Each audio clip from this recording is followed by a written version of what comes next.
song. Man, if you guys don't like 80s rock, you don't know shit about music. Anyway, so, not sure how many people are going to jump on here yet, but I am live till 10 o'clock, so about 2 hours.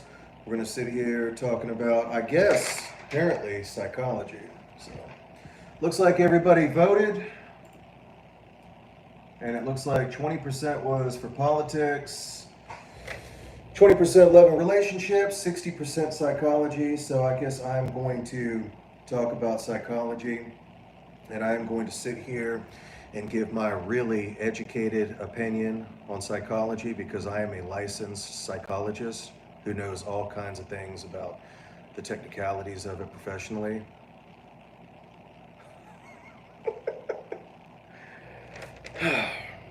I picked that topic and I was like, what the fuck was I thinking? Like, why am I doing this? But I will talk about some of the things that I know about sociology, and this is going to be based on my experience. So I can't see if anyone is commenting yet. Hold on one second. Hold on. Are you guys commenting? Let me know. Let me turn this off so I don't blast us out of here. All right, here we go. Let me see if I can see the comments. Because you can't see much on the phone. Streaming comments, where the hell are they at? Okay, here we go. Let's see. Make sure this thing works. Hey, somebody comment.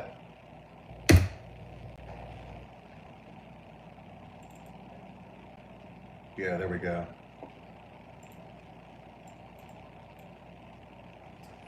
All right, so I want to talk about sociology tonight because it's one of my favorite subjects, and everybody knows that I talk about Myers-Briggs, and I talk about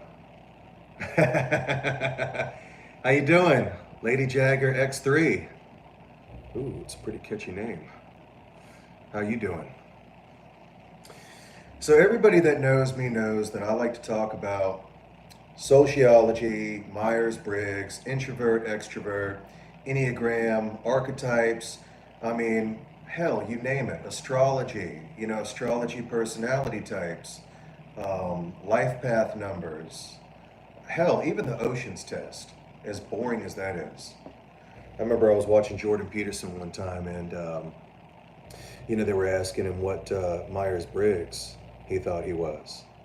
And he's like, well, I don't like to, go on there and talk about Myers-Briggs, and I'm really a skeptic of it and all this other shit. And he explained it so eloquently. And he's like, I really recommend the oceans test. I think it's a lot more reliable and all that cool shit. And I thought to myself, spoken like a true ENTP. And I got an ENTP buddy who has actually made some really insightful videos. He actually made one about me a few years ago, which was really cool, back when I was doing the roundtable with John and Jimmy. And he was actually the first person to tell me that I was an ESTP, because the first time I heard it, I was like, no fucking way. I just didn't think I was that type, but, apparently I was. So, I mean, after reading about it, it's like it feels relatable. But anyways, he's an ENTP, and he's really bright and witty. And he gives a lot of very insightful but funny-ass observations at the same time. So, yeah.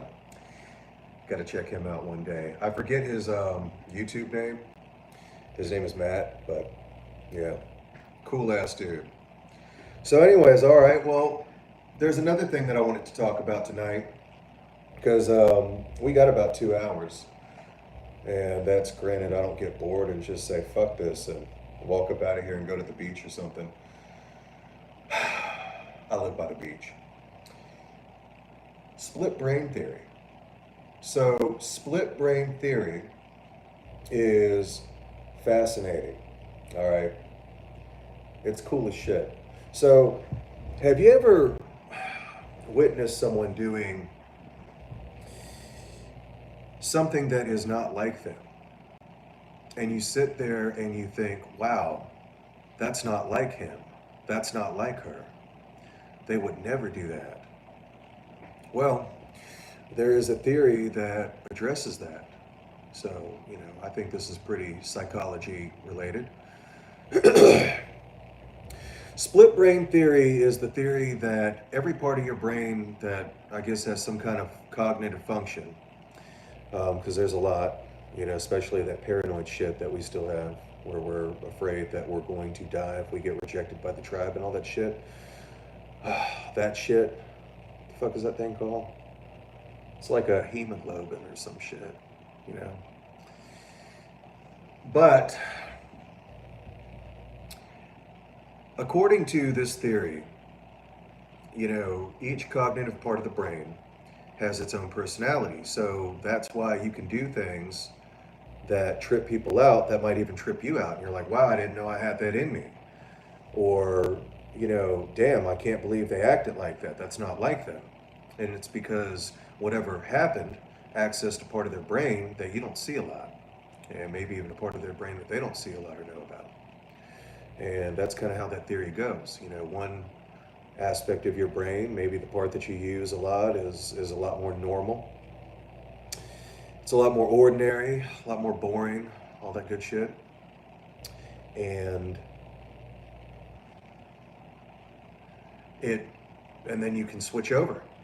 And then you switch over into another part of your brain. And all of a sudden, this personality type is maybe extroverted, wild as hell. I mean, just all kinds of crazy shit. So I thought that was interesting. So MBTI, that's something I wanted to talk about tonight since we're going to be talking about psychology. That's the one thing. Look, I get it. Scientists don't really consider it legit. It isn't really testable by any kind of factors. But you know what? Listen, fuck that. Everything in the DSM is also pretty much untestable when it comes to hardcore neuroscan brain results. They can't look at ADD, which I am very skeptical of. I think ADD is code word for what I like to call in the MBTI world, ENFPs and ENTPs. That's what ADD is. That's the personality types that have ADD, that can't sit still, that can't really focus on a subject. And really, it's not really even that much of a disadvantage as much as it is a different learning style and a different processing style. They process differently, they learn differently, and it also has its advantages. So, we keep looking at all these DSM mental disorders as disadvantages, when in reality, I think part of it could be related to just simple personality types. I mean, fuck, man. ISTPs are known for being antisocial. And it's like, they don't have antisocial personality disorder. They're ISTPs. They don't like people. They don't like dealing with bullshit. I mean, that's kind of normal for them. That's kind of like their baseline.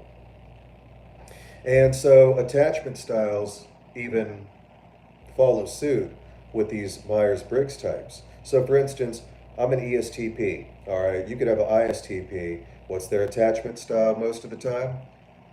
Avoidant. Avoidant. That's a fucking ISTP. That's what they are. So, by the way, if you guys have any questions, feel free to chime in the comments. You can say anything you want. Hell, if this gets old and an interesting subject pops up, you guys get a good idea, shoot a comment. Maybe we'll talk about it. But, you have like your ISTPs who are also known for being anxiously, avoidantly, detached. You have your ENFPs, ENTPs, they're known for kind of being all over the place. But that's how they work. They'll see this over there, that over there, this over there. Whereas you'll have like an ISTJ, which is like the most normal personality type there is, and they have incredible focus to the point they might miss shit, and they might miss a fucking board about to smack them in the back of the head because they're so damn focused on one thing, they can't even pay attention to their environment. Which brings you to SE, which is what ESTPs and ESFPs have, where we're kind of watching the environment all the time and like paying attention. You know, looking at that fucking moth over there by a light or something. So it's just different.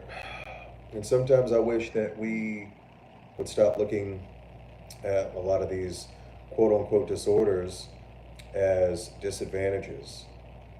Sometimes I wish we could just accept them for what they are if the person is still pretty functional, especially in a given area that they may be talented in.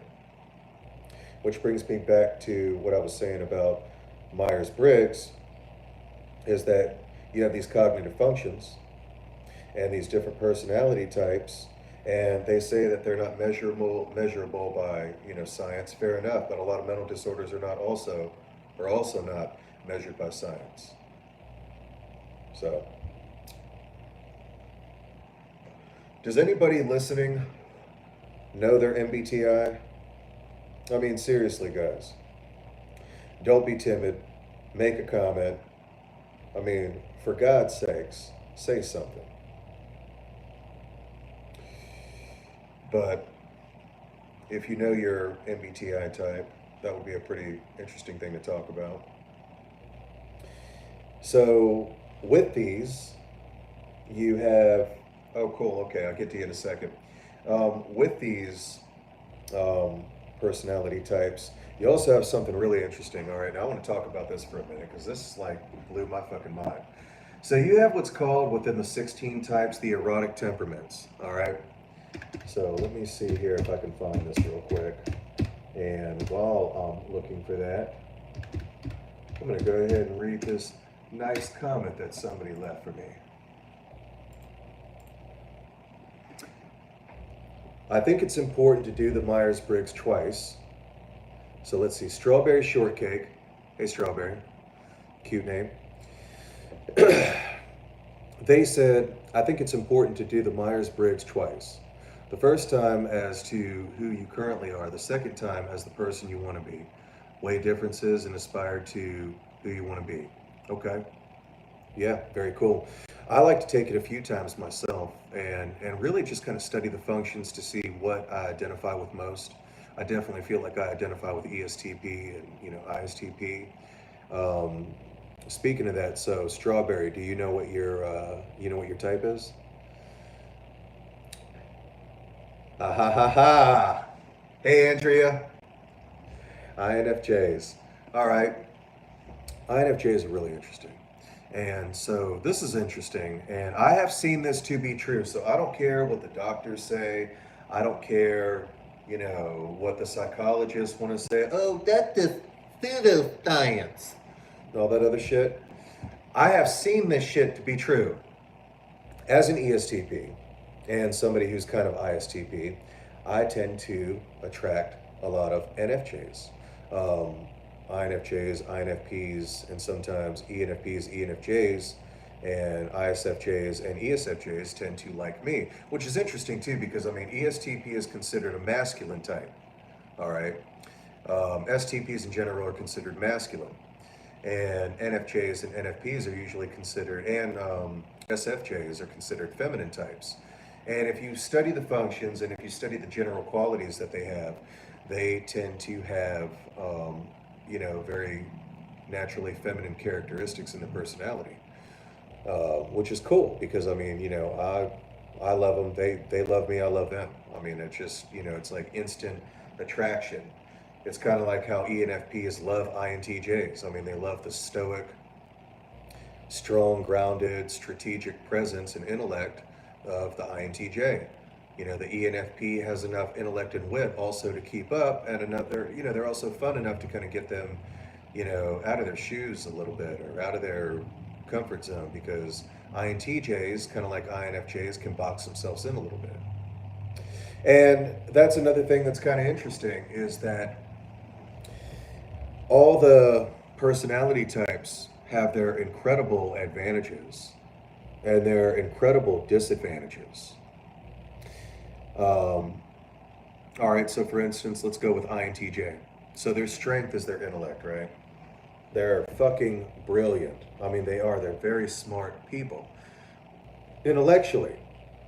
Now, they might struggle with a little bit of day to day common sense and situational awareness. something that an SE user would naturally pick up on. They might be walking around with a lot of intellect, and then they might say, well, hey, where's that wrench you're looking for? Yeah, it's on the shelf behind you. You know, pay attention and watch out, because that bucket's about to fall over that you're about to run into. Pay attention, watch. We're very present focused. In fact, even to a fault. ESTPs are terrible fucking planners. Like, people hate that about me. It's so funny. Because, I attract a lot of judges.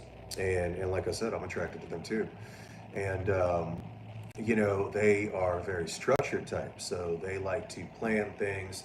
And that's kind of how they feel a sense of freedom and structure and organization in their life, is by being able to nail down plans.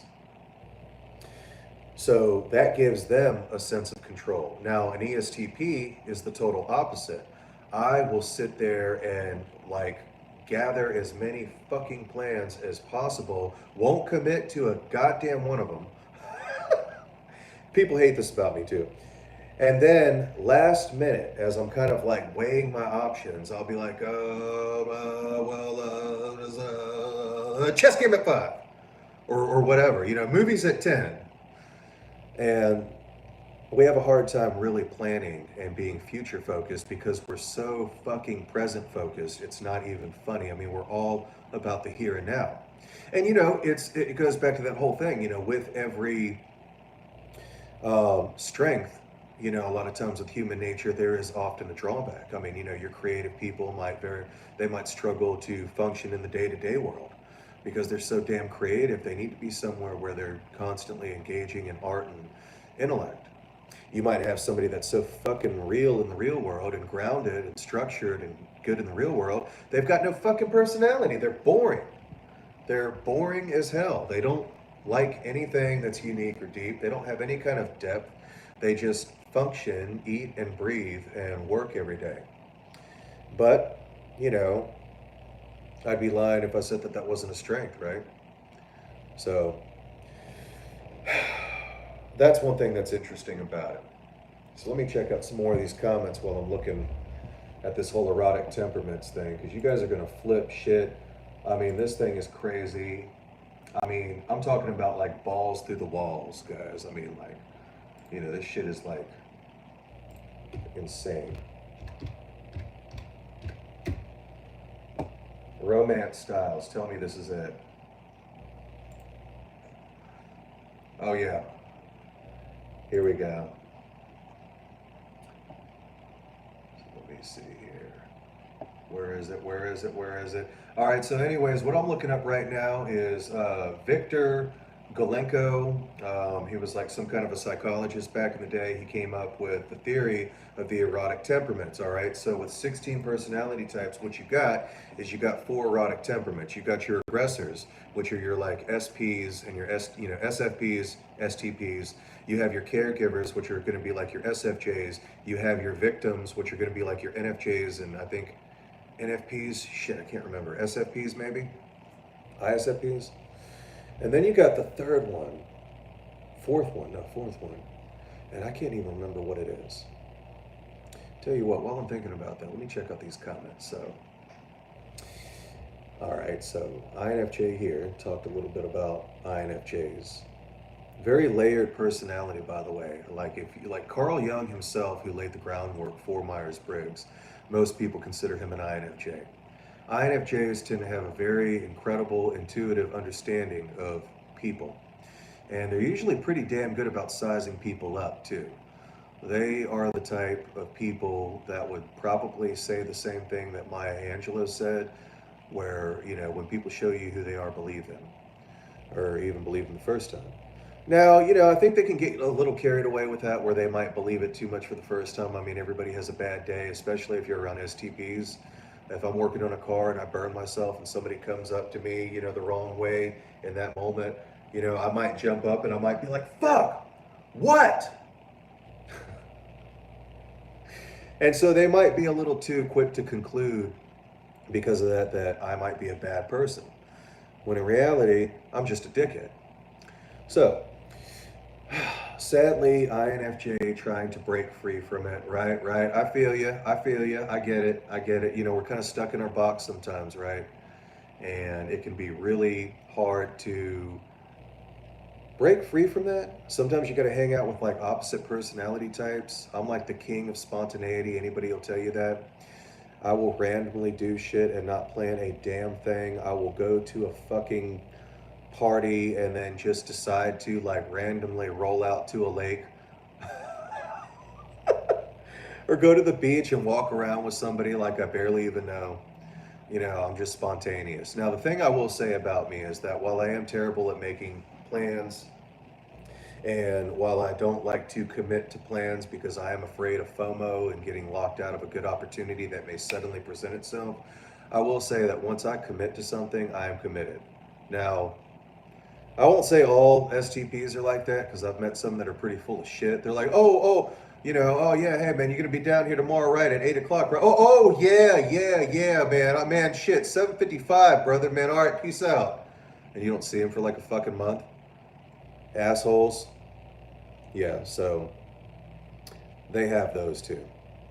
But I mean, me probably being a little more on the conscientious side of the oceans test, which I'll talk about because that's actually what Jordan Peterson, who is a behavioral psychologist, is a proponent for. Now, just because I said that I like Jordan Peterson and I watch his videos, that doesn't mean that I agree with every damn thing he says. So, you know, before anybody jumps on the train, oh my God, you like Jordan Peterson? I don't agree with everything he says. I just think that he is a smart person, he is educated, and he makes a lot of really good observations. Take it how you want. All right, so more comments. Let's see what we got. So sadly, INFJ trying to break free from it, aspiring toward my Master 22. Wow, okay, cool. No shit. 22 life path. Hey, you guys are fucking warriors, man. I'm a 7, by the way. My life path is 7, same as Bruce Lee and all that. We're kind of known for being mysterious. I want to say that 22. So, hey, so correct me if I'm wrong. Life path 22 is right? Yes, I agree with that. JP is a smart dude. He is. Doesn't mean he's always right. He just makes a lot of really good observations. It's kind of like Teal Swan. I love her. I don't agree with every single thing she says, but I think overall she's pretty fucking brilliant. So, yeah, Life Path 22. Hey, you guys are like powerful types, right? Magnetic. Like, fill me in on that. I have looked up 20. So, I had a friend who was a 22, either a 22 or 11, and I remember it being really associated with power. You know, they're a powerful, dynamic type. I know us 7s are kind of known for being mysterious and kind of hard to figure out. They say that we are notoriously hard to figure out. If you want to figure out your life path number, all you got to do is calculate your birth date. And it's pretty brilliant, in my opinion. You can look it up for free. It takes like 2 seconds. You just put in your birthday, bam, you know your life path number. Read about that shit and tell me if that doesn't resonate for a good fucking portion of you guys.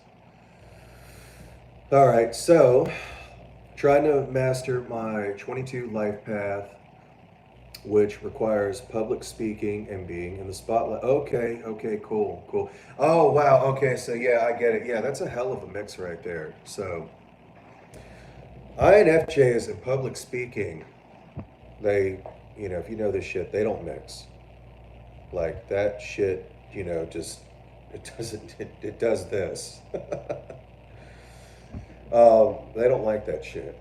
Which it kind of sucks too because they actually give incredible insight. When they finally do open up their mouth to talk to people, I mean, you are like, whoa, man, whoa. And like I said, when it comes to people and just kind of understanding how life works in the realm of people and emotions, they're pretty fucking brilliant. So being in the spotlight, okay. My ex is an ISTP and he's super anti-social. Right, right. So spot on. Yes, no, it's true. Like I've got ISTP friends and I'm kind of ISTP, so I'm on the cusp of ESTP and ISTP. You can probably look at my energy level right now and the way that I'm acting. My body language is very ESTP. You know, ISTPs are going to be, a lot of times, they're going to be more like, you know, they're really chill. Their energy usually is very baseline. You know, unless they're pissed off, you know, their demeanor can be a little bit different than mine too. So as an ESTP, I'm a little more friendly and maybe even openly aggressive than my ISTP counterparts. A lot of times they do have a brooding look about them though. You know, they'll kind of look at you know, like they're studying you almost. And they are pretty good all around. So it's pretty interesting when you're talking to an ISTP. And they're going to call you out on your bullshit if they, you know, feel that you're worthy of even being talked to. You know, they will call you out, and they usually don't have the same kind of couth that an ESTP would. I mean, I would say personality type wise, the ones that are the best at it are probably going to be like your NFJs, NFPs, SFJs. Those are probably your nicest acting types traditionally. You know, a lot of your ESTJs, ESTPs, you know, ISTPs, they're going to call you out. ISTPs will be incredibly cold about it and very kind of quick, you know. I mean, you could talk about, like, okay, here's an ISTP right here if you're having a conversation with them. You know, yeah, you know, I'm having a lot of trouble in relationships and stuff like that. And, you know, just feel like I'm not finding the right partners. And then they just kind of come out of the room like with a one-liner. They're like, yeah, well, quit fucking everyone in town. And they just get right back to work. And it's like, hey, it's like, fuck you, man. ESTPs, I think, will kind of want to engage with you in a debative style. It's like, all right, why do you feel that way? You know, because we're going to want to understand the logic of it. It's going to be like, all right, well, you know, I think that this is what's going on. You know, you can tell me if you feel a little bit differently, but what I'm seeing is this, this, and this. You know, and then we'll kind of tell you, you know, how it is. We'll be like, all right, you know, you probably need to tighten the fuck up. You know, get your shit together. You know, you can do it. We all have to do it. You know, we all struggle, all that good shit. But yeah, so Strawberry Shortcake says, my ex is ISTP and he's super antisocial and reclusive, and that's spot on. Yeah, like I said, they really are. You know, my ISTP friends, I might hang out with them for like a day or two and then not like hear from them for like 2 months, 3 months. And they just like a lot of alone time. They are incredibly independent. My dad is an ISTP, and you know, he's always working on something and wanting to be left the fuck alone. And he has no problem letting you know that. I mean, he'll literally jump up. He's like, "Hey, man, I'm busy. All right, what do you want?" Now he's there for you if you need something, but that's pretty much it. Other than that, you are shit out of luck. All right, so Carl Jung is fascinating. I use his dream interpretation dictionary. Edgar Casey is really cool too. Huh. You know what? I don't know anything about the dream interpretation dictionary, and I'm not sure who Edgar Casey is, but that sounds really interesting. Feel free to do tell if you want. Lady Jagger says, have you looked into human design? No. What do you mean? What's that mean? That sounds kind of interesting. Human design, like, what do you mean, like? So, Lady Jagger, are you talking about like biology? I mean, biology is interesting. No. No, I have not looked into human design. Sounds cool, though. Tell me about it. Let's see. Master Builders. What's that? Must be what Edgar Casey's about. Let's see. Andrea says, working on public speaking as well, but I love being an INFJ. Right, yeah. I mean, they all have their advantages, right? And sometimes if you really are something and you can't get away from it, then the only thing that you can do is double down on it. I mean, it really is like that sometimes, guys. You know, you might hate your personality type, but you might not be able to change your personality type. So the only thing you can do is embrace it and really just double down on it.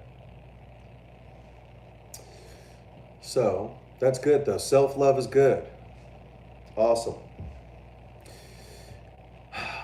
Your Scorpio moon, along with 7 life path, will definitely contribute to you seeming mysterious. Yeah, that's true. That's very true. So apparently, I'm like a second decan Scorpio or some shit like that. And for you guys who don't know about this, so in astrology, you have like your birth chart. It's another really cool thing to look into. It's deep. It really goes deep. If if you're into that sort of thing.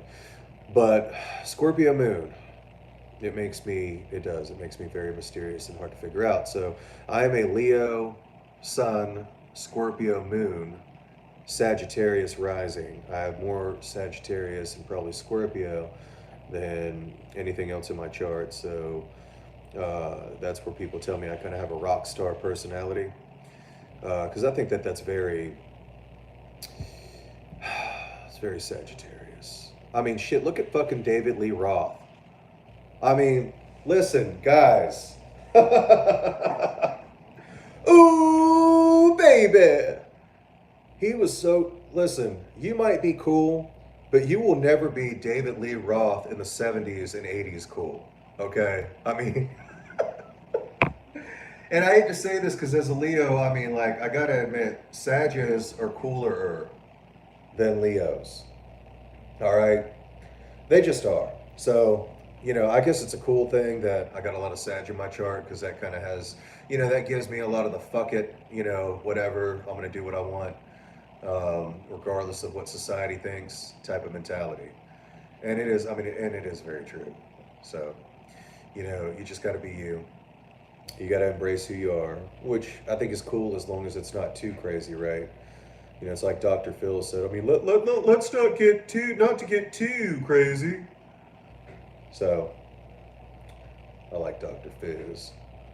Now Dr. Phil, I feel like he's probably an ENFJ. I'm going to tell you what, I don't give a damn what you think right now. You can get the hell off my show. I think you're a liar. I think you're intrusive. I think you're disgusting. And I frankly just don't have any more time for you. Now get the hell off my show.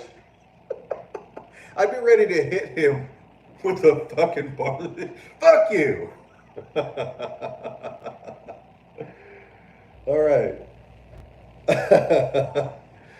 So let's see.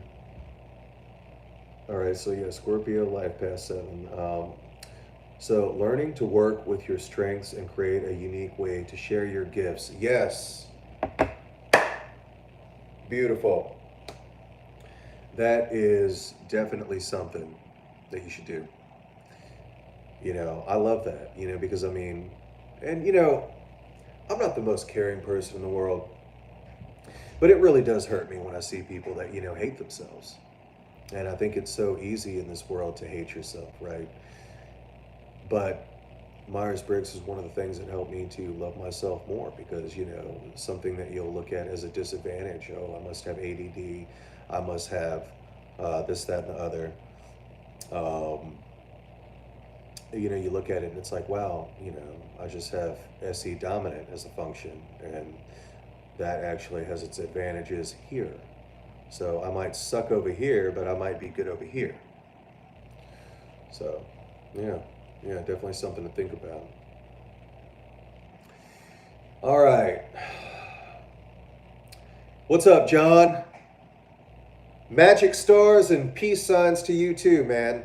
So John's been following me ever since the XJW days. Comments on every video I make because he's a fucking boss. Thank you for that, John. Thank you. Where would I be without the people who chime in? So, yeah, that's awesome. Human design is another form of assessment with roots in astrology, numerology, and what? I Ching? One Ching? What is that? Human design is another form of assessment with roots in astrology, numerology, which is, okay, so numerology is so cool. I see 44 and 1111 so many times a day, like I swear I can't even count it. I see 77 a lot too. Yeah, that's cool. All right, let me see here. I Ching. See, I don't know what that is. That Dr. Phil impression is too good. Hey, thanks a lot. Appreciate it. Been working on it for years. I always watch Dr. Phil. Wait, Dr. Phil's a tool bag. Why is Dr. Phil a tool bag? Dr. Phil's cool. He's all right. Sometimes, I mean, he has his moments.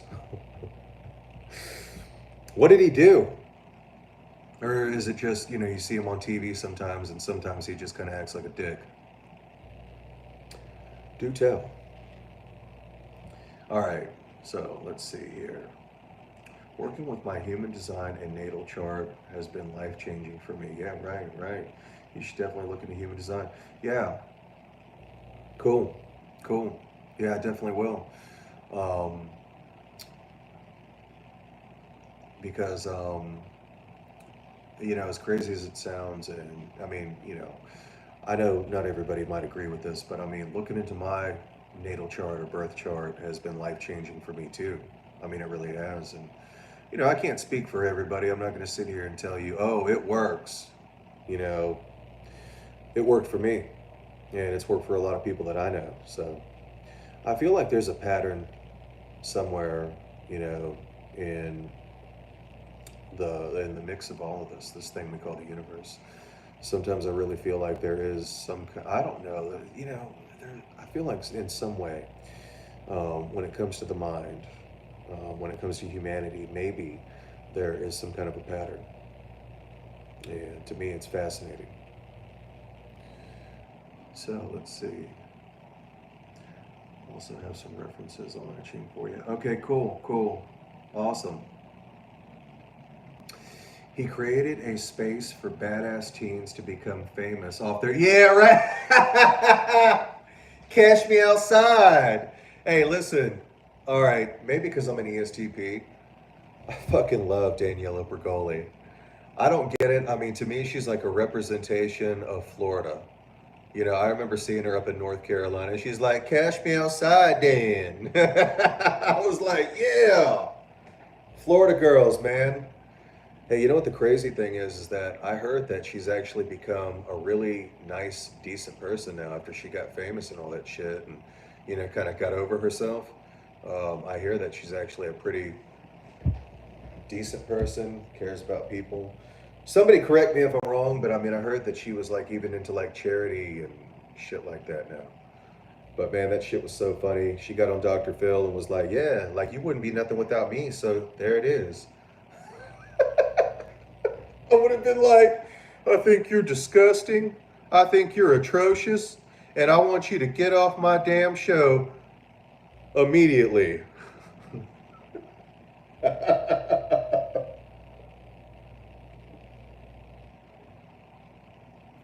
Oh.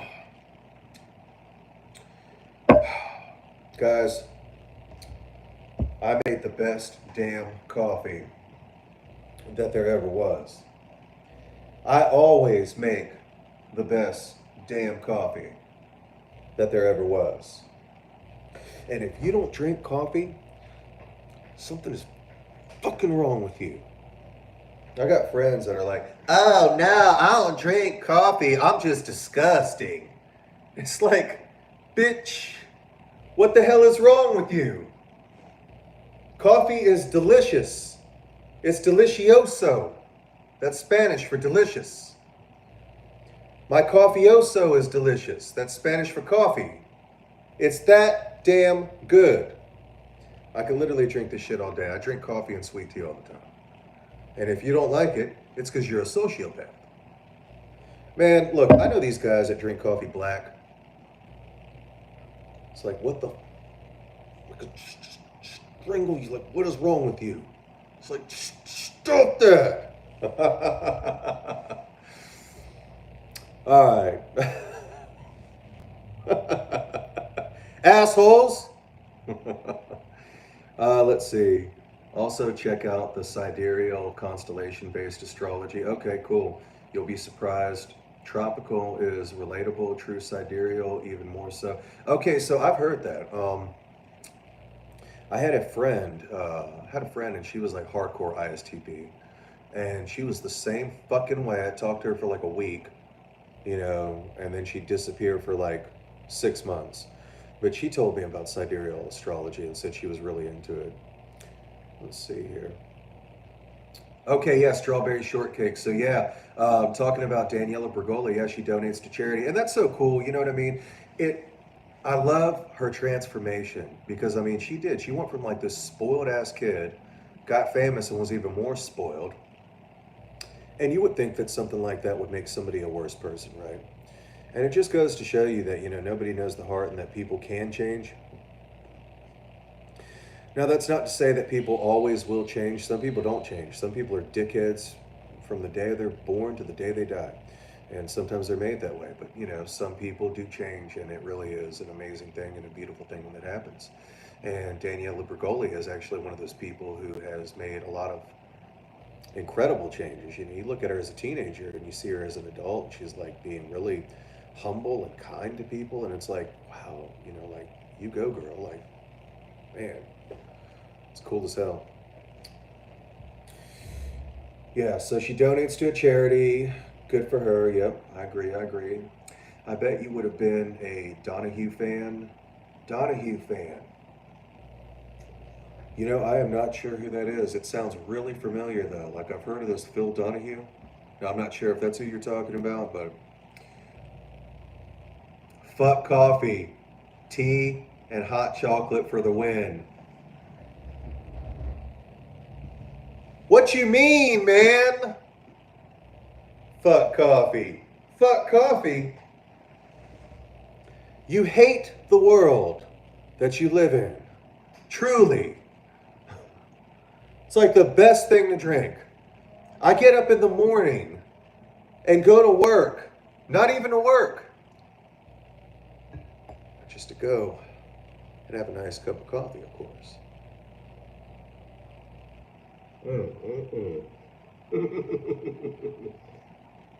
Well, to each his own.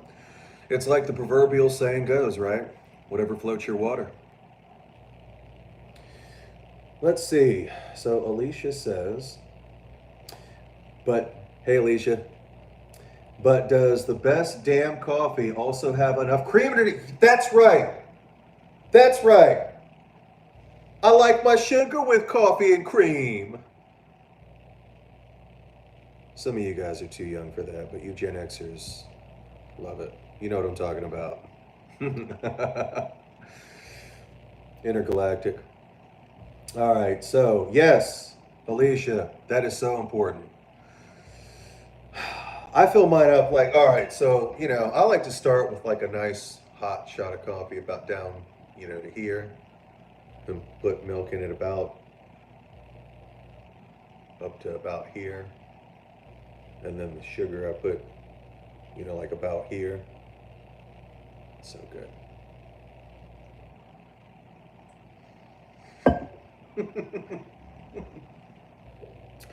I crack myself up.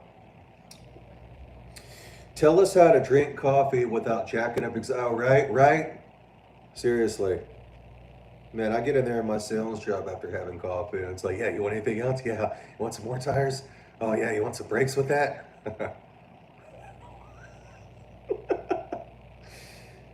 Oh, my God.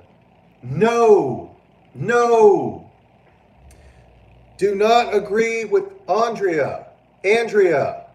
Sorry. Now it's in my head now. So Andrea's like, oh, you said it right the first time. And then I started thinking about it. Now my mind keeps wanting to revert back to Andrea because I had a friend named Andrea back in the day. She said, I said what I said, period. You guys are terrible, man. You guys are plotting. It's a conspiracy. Fuck, man. That's because you guys have never had it. Oh, my God. That's who I'm talking about, Phil Donahue. Yeah, I need to look up Phil Donahue. Who the fuck is Phil Donahue? Hold on 1 second. I'm going to look up Phil Donahue, and that reminds me, I got to get back to the romance styles. Because this is going to blow y'all's drawers right off. I mean, seriously, like, panties, like, right the fuck off. I'm going, gone.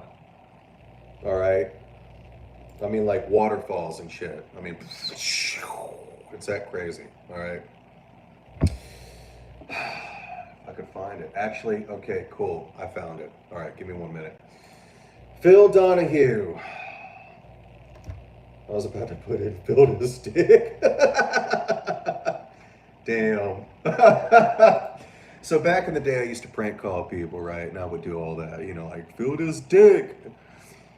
All right. Showing off my maturity level. I'm really mature. Okay, I have definitely heard of this guy. So December 21st, I want to say that's a Capricorn. No, that's the last day of Sagittarius. This motherfucker was a Sag, man. Ran a talk show. Yeah! Okay, I vaguely remember him. Thank you for pointing that out. Yes, I'll check that out. Let's see here. All right. So I've got Romance Styles pulled up, but first, I'm going to check out a few of these comments. So, you guys were basically hating on coffee, you know, expressing how bad a people you truly are because you hate coffee. And it really reflects a lot about your character. Just kidding. Let's not get offended over here. Oh my God. Suffer, bro. Tea time forever. Tea is good too. I like tea. I like hot tea. I like cold tea. Now, you know, growing up in the South, I like sweet tea because you don't get tea. Look, down here in Florida and New York, it's like they're like retarded or something. They're like, oh, well, we have tea and we can give you some like, you know, sugar to go in it. Yeah, really? That's kind of like giving me motor oil without an oil filter, guys. Yeah, appreciate that, dog. That is disgusting. Y'all are nasty. You nasty. Oh, yes, mochas are great, Andrea. They are awesome. All right, so I have strawberry. Strawberry what, tea? Or strawberry coffee? Yes, from my fancy teapot and all. Oh, wow. Oh, you fancy, huh? You fancy, huh? A little spot of tea, perhaps? You know, with a bloody glass of sugar cubes next to it. That's a real thing, by the way. I went over to damn London. And I was staying over at like this damn 5-star hotel where they had these motherfuckers dressed like Alfred coming up to me, like basically kissing my ass. And so they did tea like you wouldn't believe. Okay, like the tea over there, like they take this shit seriously in Britain. All right. So they're like, would you like another spot of sugar, sir? I'm like, yeah, oh yeah. I want 3 spots of sugar. They're like, oh, humbug, you know, like, whoa. So I guess, you know, they like want to enjoy the tea itself more, you know, and living in the Southland, you know, being from Florida, growing up in Nashville and North Carolina, and then coming back to Florida. By the way, this show is called Tampa's Own. Okay, if I haven't said that, Tampa's Own, because I am like one of the few native Tampeños around here. That is a real word. But yes, no, who's like looking at me like, oh, dear. Let's see, have I tried yerba mate? I have never heard of that. I have strawberry, yes, for my fancy teapot and all. So let me be all ISFJ and say I also like tea and hot chocolate because I do. Find it hilarious. You have to Google Phil Donahue. Sorry, my Gen X is showing. No, that's awesome. Gen X is like one of my favorite generations. So that's another thing when it comes to personality type that I think has a lot to do with a lot. You know, I'm an Xennial. I was born in 1983, so I'm Generation Xennial, which is kind of torn between Gen X and Millennial, but I've noticed that Gen X's in general, because they're 77 to 83, some people even say as high up as 85, but let's just stick with 77 to 83, they really don't identify with millennials or millennial culture a lot of the time. You know, it's just, it's different.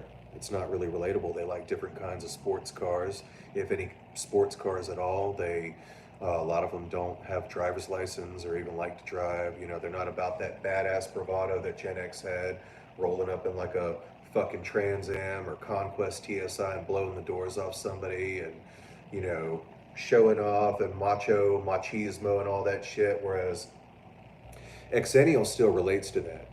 You know, that's why I love fucking Roth so much. I mean, he comes in like fucking spray painted on spandex pants, shirtless, playing his guitar. He's like, ooh, baby, you know, hey, baby, want to go out? Woo! You know, and all that shit. And it's like, yeah, because that shit's badass. I mean, even doing that puts a few hairs on your chest. You know what I mean? Gives you a little testosterone, baby. So, yes. Tea and hot chocolate's good. I love hot chocolate on a cool day. Really a morning, maybe even by a fire pit. You guys like fire pits? Let's do fire pits sometime. Yeah. Fancy teapot. Oh yes. Excuse me. Yes. Tea party in the comments. Love this for us. Yeah, right? The hell, man. Where's Team Coffee Gang? Was about to say the same thing about the tea party up in here. Okay, cool. All right. So, let's talk about this erotic temperaments thing for a minute. So, you have 4 different types, all right? So, you have aggressors. All right, aggressors are going to be your STPs. What is it? ESTP, ESFP, what is it? ISTJ? Shit, I'm not sure. Maybe ISTJ, ESTJ. And then you have your victims, which are NI based, which are going to be like your INFJs, your ENFJs, your ENTJs, and your INTJs. And it's true, they are very victim based. Now, before, you know, you get caught up in the title, hold on, I'm gonna read this and it's gonna blow y'all's mind. Childlike was the one that I forgot. That's gonna be your NFPs, a lot of the time. So I wanna say NFPs and NTPs are very childlike, which makes them kind of fun. So yeah, check this out. All right, so number 1. The aggressor types identified by Victor Galinko are the 4 types SE in their ego. So let's see here. Despite the differences between the types, and this applies for everyone, this paragraph that I'm about to read right here. Despite the differences between these types in terms of temperament, base function, and quadra values, it seems that in the area of physical attraction, desire, flirting, and the like, in intimate relationships, the irrational ego element, coupled with their expectations of NI or SE, coupled with their intentions of NI, style, behavior, and intimate partners, is most visible in an aggressor's behavior. All right, so we're talking about aggressors. So this is going to be, at the very least, ESTPs, ISTPs, maybe ESFPs. Let me see. All right, typical characteristics of the aggressor romance style. And sometimes I kind of feel like I'm a mix between aggressor and victim. So, yeah, really trippy shit. No doubts about own interest in another person. All right, now that I can relate to. When I like somebody, I like somebody. Period. Not prone to hesitation about whether or not to reveal that interest. Focus is more on own interest than whether or not the person might reciprocate. Romantic attraction is more about toughness than about tenderness. Needs to feel some sense of superiority over the partner. And so this is interesting. So they're DOMs. Aggressors, STPs, are usually DOMs because they need to feel a sense of superiority. Now, you know, the victim types and maybe even the caregiver types, they eat that shit up because they are usually feminine or submissive types. So yeah, I mean, the shit's like mind-blowing. I mean, like, seriously. Romantic, yeah, interaction more about toughness. They need to feel a sense of superiority over the partner, but worthwhile only if the partner is seen to keep up. So STPs usually want someone who can keep up with them. And that's true. I mean, like, I want a fun partner who's a little on the wild side because I'm definitely way on the fucking wild side. So I need somebody who can keep up. This takes the form of power games. And this is talking about, STPs. Power games, which others might regard as cruel or bitchy. So cruel if you're, a man, usually bitchy if you're the woman. In the case of female aggressors with male partners, the above tends to assume the characteristics of a woman expecting total devotion from the partner rather than her being bossy. So we want like this total devotion thing. We've got like this God complex, right? STPs have a God complex. I mean, if you look at Billy from Stranger Things, he had a fucking God complex, and then of course on the inside, there's a lot of, there's a lot of vulnerability in there, but on the outside, you're not going to see that. There is like a dominance and there is like an aggressive, wanting of like total devotion. Little inclination to externally admit not having been the one to end the relationship unless if adopting a who cares front simultaneously. The romance style is defined by focus on the focus on the other partner, which is static, irrational, and extroverted. This means that an aggressor sees attraction to another person as a static state, which he feels it's up to them to change in the direction more in agreement to their preference, which is very true. I believe that I need to make the world that I want. I will build the fucking world that I want. So this accounts for an aggressor's inclination to take the initiative in approaching the object of their interest and being relentless in their pursuit, as well as even during an established relationship, continuing to try to shake things up or get things moving if their partner is not receptive to such behavior. This discourages the aggressor and results in his interest cooling off, or their interest cooling off. So, yeah, if you can't keep up, we lose interest. Typically, it really depends on how much we care about someone, but I mean, we might lose sexual interest, yeah. Even if we still love that person and care about them, and might even still be with them. So, perception from the other romance styles of the aggressor. So, aggressors tend to view other aggressors as exciting partners worthy of admiration and respect, but ultimately unsatisfactory due to a sense of never-ending competition for an ill-defined upper hand, which becomes frustrating. So aggressors with other aggressors will ultimately cancel themselves out with too many power plays and shit. Victims, and I like victims. So a lot of your NFPs and NFJs, they tend to be victims. And I fucking love that as an aggressor because, I mean, it brings out my whole vampire streak, right?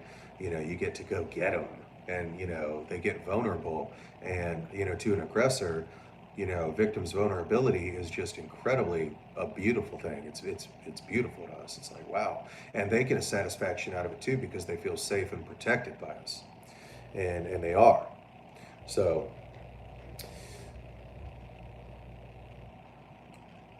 let's see here.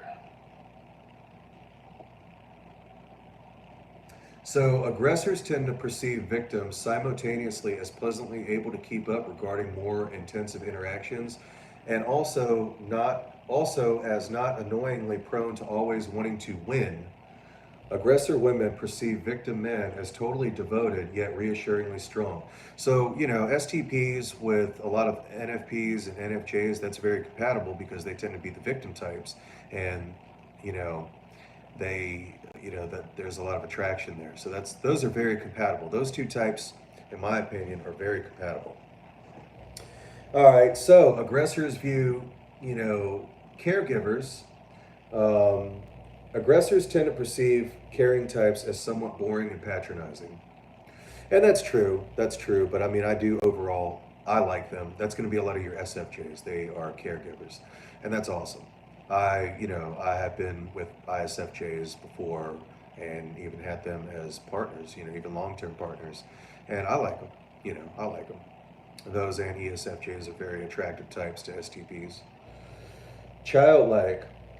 So these are going to be like your ENFPs and your ENTPs. All right, so aggressors tend to perceive childlike types as fun at first, but ultimately too confusing, presenting multiple alternatives with no discretion about how to act further, ultimately not seeing in them what they need in a partner.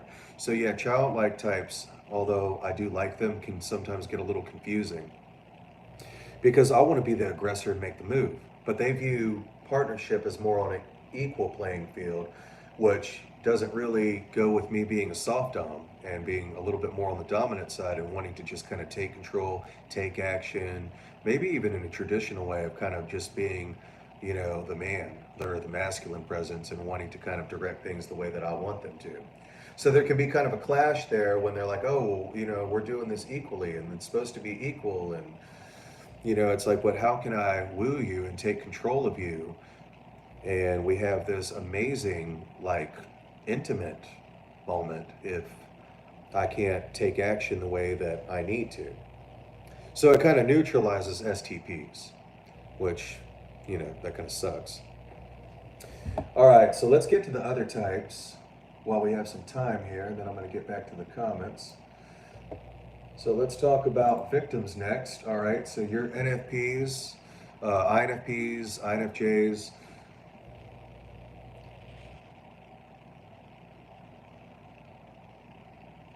Typical characteristics of the victim romance style. Prone to initial doubts about intensity of own interest in another person. So that's why when you're talking to an INFJ or if you're talking to an INFP, there is a guard. They're guarded. If you notice, when you're talking to one of these types, they're guarded. They are going to be reserved. These are the types that when you go up, hey, what's up? I'm DIASISS. It's nice to meet you. A lot of the time, they're going to have a reservation. They're going to be very self-preserving, self-protecting because they fear being hurt. And so they're going to be very kind of closed off at first, and they're even going to be hard to read. And so you have to kind of know how to talk to them. And really what you need to do is you need to be a trustworthy person so that they will lower their guard. Because a lot of times, because these are victim types and they are feminine types who want to be vulnerable with somebody, who really want that and need that, they need to see that you will protect them. They need to see that you will take care of them. They need to see that you'll make them feel comfortable, you won't make them feel pressured, and that you'll be very honest and upfront. And so they're going to want to level with you very quickly in that way. And it's because their emotions are so intense. They want to protect themselves because they have very deep feelings. So, that's interesting. It's getting hot in here. I'll take off my coat. Oh, man. Shit's heating up on the Tampa's Own show. That's right. That's right. You guys got to tune in. Tune in and get the heat. The heat, man. Heat. Woo! All right. So, prone to initial doubts about intensity of own interest in another person. This is talking about INFPs, INFJs, if you were just tuning in. Not always confident about revealing that interest. So they are afraid to reveal interest. They are afraid to tell you that they like you. They are terrified to tell you that they love you. You have to just know these types. And I mean, of course, for these types, you probably do need to practice more clear communication. People always can't take hints, and people might care about you and simply just misread you. So it's important for the INFPs, INFJs to not cast judgment too quickly without at least trying to clearly communicate their interest in someone first, because sometimes other types might just be stupid in that area and they might not really know, what you're feeling. So that's really interesting. So, they're not always confident about revealing that interest. They like to be careful before they kind of jump in the water with you. They want to make sure that they're not going to be, they're not going to get their hearts broken, basically. Inclined to focus on whether or not the other person might reciprocate that interest. So a lot of times they might be afraid to initiate interest with you, which is why it's so important to make these types feel safe. Because they are terrified of rejection. They're terrified that, they may start to open their heart and then you reject them, and then they feel humiliated. And, you know, I mean, that's true with everybody, but it's especially true with victim types. So they can be a little mysterious in that way, which is why, you know, sometimes I feel like maybe I'm aggressor with a little bit of victim mixed in there too, because sometimes I will also be very kind of reserved and just kind of watching someone, watching what they do before I really come out and tell them how much I really like them. So,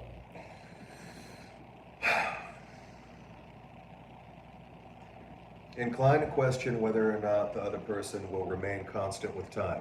So that's another thing. Right from the get-go, you know, they're very Enneagram 6 almost, in the sense that they will, you know, try to see if you're going to be in it for the long haul. A lot of times they are demisexual and sapiosexual, and they want to see that you're going to be around and you're going to be a good committed partner for the long haul, because they want to make sure that they don't fall in love with somebody and fuck them, and then that person just loses their damn number and ditches them. And so they're careful about that most of the time. Preference for partners that provoke in the individual a certain sense of awe in terms of power, physical presence, and the like. Now, this goes back to them being submissive. Um, they want to feel that they're in the presence of somebody with power, somebody who is centered or even physically powerful. It makes them feel safe. Let's see here. Appreciation for the sense of power play present when interacting with partners, with acceptance of a slight sense of superiority on the part of the partner without ever actually submitting to them. So, again, they want dominant partners. They want somebody who's going to take action in a responsible way, who's going to demonstrate responsibility and control. This takes the form of the individual somewhat expecting the partner to be mean on occasion, which is interesting. I mean, that goes back to their submissive nature. You know, you know, they're in the kink community. Vast majority of the kinks are going to be like your INFJs and your INFPs. These are the people who are into kink. A lot of the time, especially if they're submissive. Now, I want to say your STPs, SFPs, and your STJs, maybe STJs, I don't know. They're going to be more into the Dom, daddy Dom type shit, even if they're women. Because I've seen ISTP women and they are dominant. They are fucking dominant. You know, it don't matter that they're a woman. They don't give a fuck. You know, ESTP women are the same way. They will challenge you. They are just, you know, that type. ENTJ women are the same way. ENTJ, oh my God. Like ENTJ women, holy shit. They like to be in charge. They like to be in control. And I've heard some ENTJ women say, oh, well, I have a submissive side about me. Well, yeah, I mean, maybe, but they're still a take charge type in a lot of ways. Very strategic. Yeah. So, in the case of victim males with female partners, this latter trait assumes a characteristic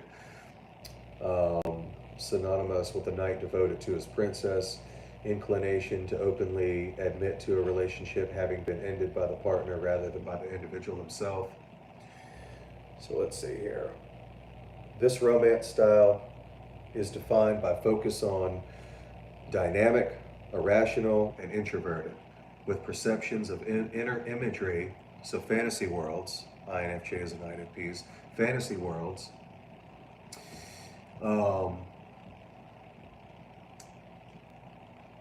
detached from present physical reality.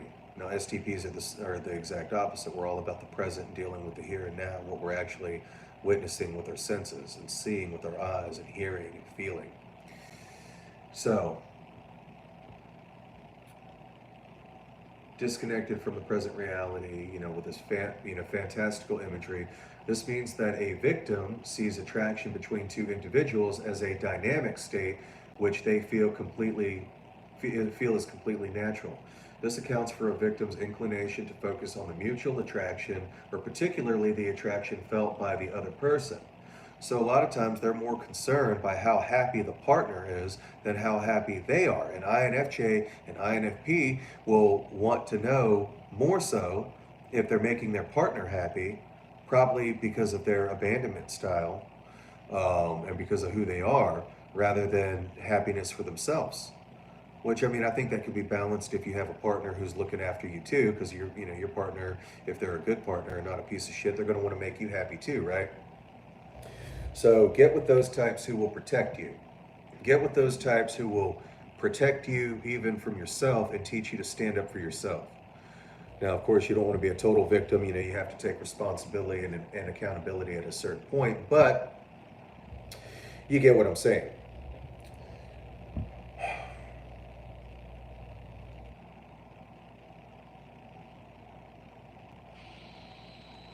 Yeah. So this certain expectation that the partner that the victim is with will continuously take action to confirm the attraction. Failure on the partner to do so results on, the individual assuming that it's already changing. So INFJs and INFPs might assume that something's already changing simply because they haven't really communicated what's going on. So that's something they could probably work on.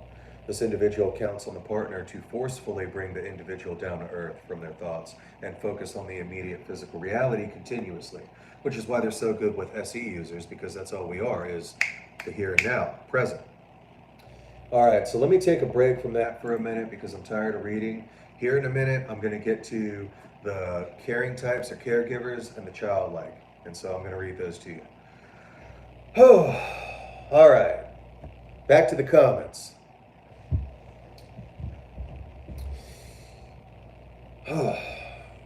Wow, that's a lot of reading. Yes, bonfires for the motherfucking win. Yes. Love camping in fire pits. Yes, yes. Man, down here in Florida, Rainbow River, the springs and shit. My dad, being the ISTP that he is, always likes to go out there and camp out alone and shit and at the springs and bring his damn bikes and motorcycles out there and shit. And he loves that shit.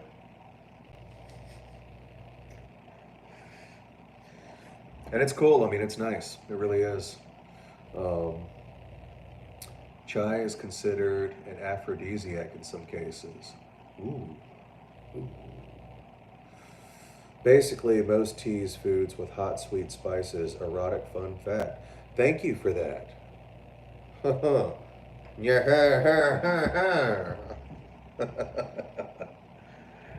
Have you guys ever seen Kung Pao?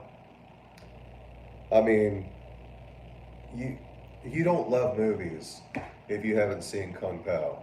I mean, it was so damn bad it was good. Okay? I love the guy Betty in it though. He's my favorite character. He's like, yeah, wee wee wee wee, yeah, yeah, wee wee wee.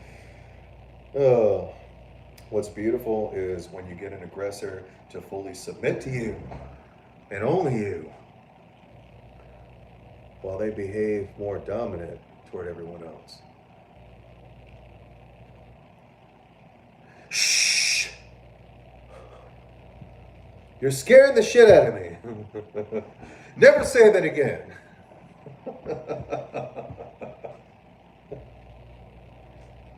Damn it, man. Are you trying to start a fucking revolution? Damn, man. Shit.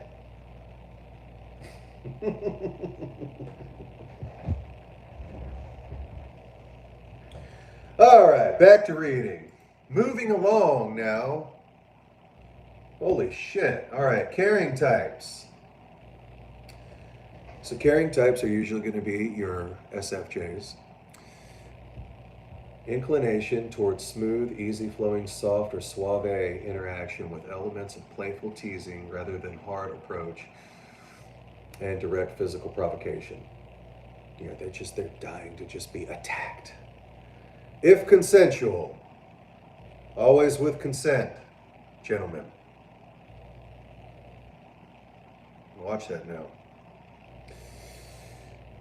Attraction is sparked by aesthetic and mental attributes of the prospective partner, but cools if such attributes are accompanied by overly aggressive sexuality. I don't know, man. I don't know. Like the ISFJs and ESFJs that I have dated really want someone to take them around the world, okay? I'm just saying, I mean, it's true. All right. Attraction is sparked by aesthetic and mental attributes. Okay, yeah. So aesthetic, so, they tend to like, if they're a woman, they tend to like strong looking, manly men, maybe black leather, bikes, motorcycles, and shit. They like the tough guys, okay? They love the tough guys. I feel like I'm a mix between small tough guy and vampire. Yeah, that sounds good. Yeah, I like that. Yeah, we'll go with that. Caring types are attentive in courtship. Yes, they are. You guys are great at that. Good job, guys. Caring types are attentive in courtship. In conversation, they are inclined to focus their attention on the statements and needs of their partner and may ask questions concerning how their partner is doing and how they are feeling. That's awesome. I like that. And I don't think I used to like that as much when I was younger. But as I've grown a lot and matured, now I can appreciate where it's coming from. Because they wouldn't do that if they didn't love you. Interest is kept up if their partner is welcoming of their care and attention and even evokes it and seeks them out. So, they love to do things for you. I mean, that's one way right there. They love to surprise you. They love to get you gifts. They love to celebrate your birthday and make it the best thing ever. They love to clean around the house and do your dishes, do your laundry. And they enjoy that. It really is fulfilling for them. They love to cook for you. I mean, your ISFJ basically, all right, your ISFJ is like your traditional housewife from the 50s mentality. Those are your ISFJs. So, and it's interesting too because a lot of other personality types that are women, they didn't like that and they grew to resent that because, it doesn't represent their archetype because it is the traditional feminine, traditionalist, raise a family, cook dinner for you, hi honey, how was your day at work type. So, yeah. Wait a minute, I do not do laundry. Yes, you do. Yes, you do. Hey, I saw the funniest shit the other day, guys. So, have you ever seen, like, on YouTube, the women catcalling men and, like, scaring the shit out of them? Girls, like, hanging out of the car. And it's kind of cute, but it's kind of scary at the same time. She's like, you hear me? You hear me? You hear me? Yeah, you hear me, because you're a good listener. I would be like freaked out and like turned on at the same time, but kind of freaked out. I don't know. I might take off right. I might like, yeah. God. Prone to assume that partner needs their support. So yes, caregivers are prone to assume that their partner needs their support and help in daily matters and in meeting their needs. So that's why they will take on these actions and really take care of their partner. And oh my God, you look tired and exhausted, babe. Let me get you a lemonade. Oh my God, you cut yourself. Here's a Band-Aid. And I like that shit. I mean, I think that's cute as hell. It's a turn on, really. But then again, I mean, I like the feminine submissive types. So, neutral as to who ended a relationship. It's true. SFJs don't give a shit about that. Power is not seen as important in such matters, though ethical matters may still be of importance. So, your STP is going to be like, yeah, I broke up with her. I mean, like, even if it's not true, even if they totally got dumped, it's like, yeah, I broke up with her ass. I got tired of her shit. It's like, no, you didn't. No, no, no, no. No. Oh my God. Oh. Guys, I need more coffee. I'm almost out. And no, you can't have any of it. Not one fucking drop. Nadioso.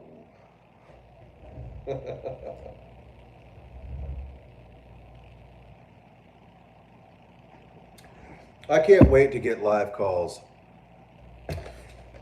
because you guys are going to call me thinking you're trolling me, and I'm going to light you up on fire. I'm going to tell you about yourself. Like, wait till we get into a political discussion. Oh my God, that's going to be great. Trolling, trolling, trolling, trolling, trolling, trolling, rawhide.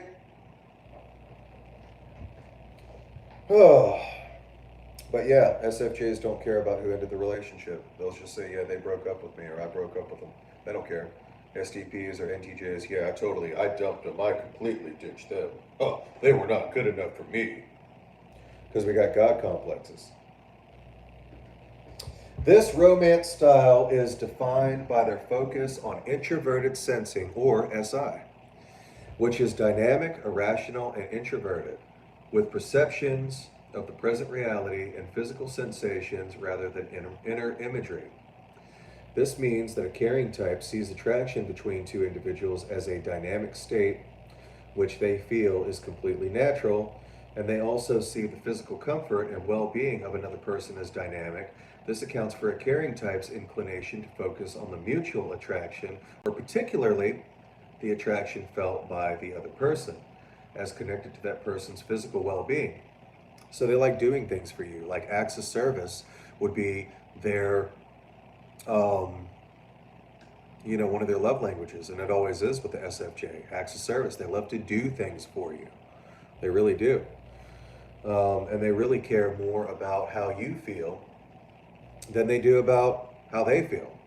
That's why sometimes they'll even stay in bad relationships for so long. They care about the other person that much.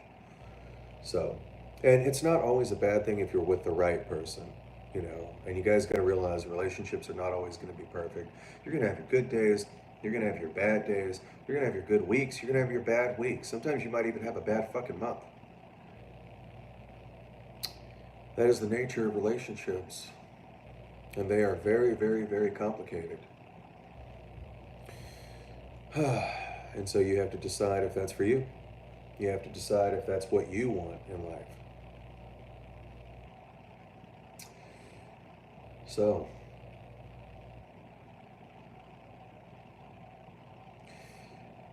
the individual's own dynamic and introverted NE perceptions lead to a sense of sleepy drifting in them, which makes them welcome impulses from the other person designed to shake them up.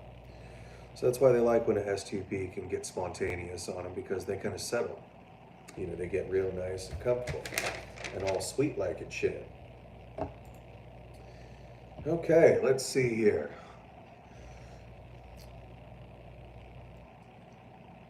No, Andrea, no. You're encouraging her. Or them. Don't get the aggressor to submit. No, no, no, no. Jeez. Stop that. Shit sucks. The terror, I knew it was coming. Oh. I do not enjoy laundry, right? That's a lie. I'd rather clean the whole house than cook a meal. No shit. What? You'd rather clean my whole house? What? What? That is all good. Shit, you can come over here right now and like do my damn dishes, because I've got like a whole shitload of them. Like I've got so many dishes. Like I was thinking about like taking my gun out later and just like going like just shooting them, like pigeon, just.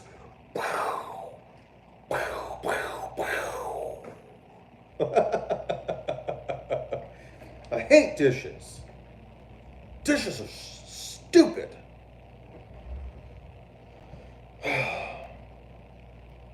Good first Tampa zone. Yeah, I appreciate that. It's actually Tampa's own. But yes, thank you. Yeah, so came up with the name Tampa's Own because, like I said, I just feel like there's not that many people in Tampa. I want to do something for Tampa, and I feel like I'm pretty much a Tampa native, both physically and culturally. So you know, a little representation is nice. A little bit of representation. All right. So, yes, thank you for that, though. Appreciate that, John. I'd rather clean the whole house than cook a meal. It's the cooking for 2 hours and only taking 5 minutes to eat that drives me. Yeah, facts. Facts. It's so inefficient. When the woman is the aggressor submitting, not the. Ooh, ooh, strawberry. That's hot. Man, I have to witness that one day. I have to see that with my own eyes.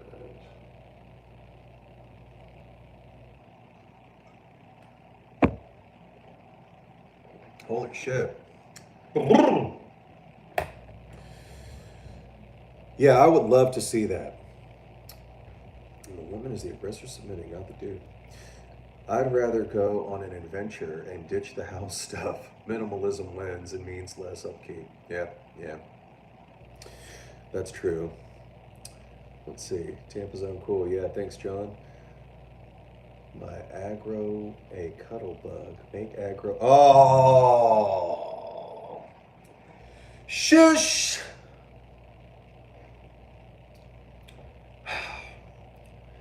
I mean, it's nice, okay? You know, cuddling is a nice thing. It's nice to, do that sort of thing.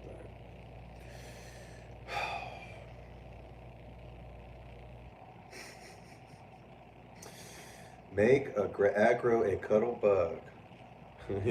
You bastard!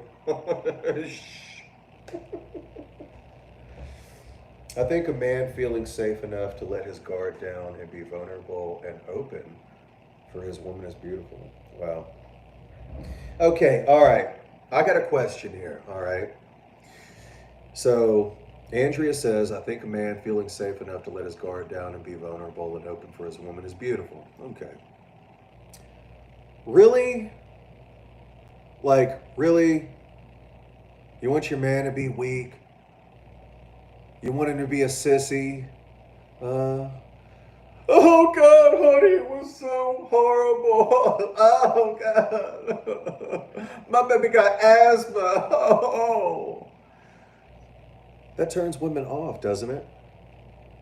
I mean, I've always been under the impression that, women lose respect for you and they doubt your masculine frame and masculinity and they don't feel safe with you anymore if you're vulnerable with them or emotional with them or God forbid you actually cry one day. I was actually talking to someone about this the other day. I'm not gonna lie, it hit a nerve with me, and I don't think that they meant any harm by it. I actually think that they were trying to be quite kind, and I think they were just trying to be decent. But I'm not gonna lie. I mean, it hit a nerve. It hit a nerve. We men in society are taught not to cry. We're taught not to be emotional. We're taught not to be vulnerable. And sometimes I feel like we have just as much of it as women do sometimes. And it really is a real thing. And we don't feel like we have anyone we can run. I saw the comment. But yeah, I was talking to this person, and I really think that they were trying to be kind, and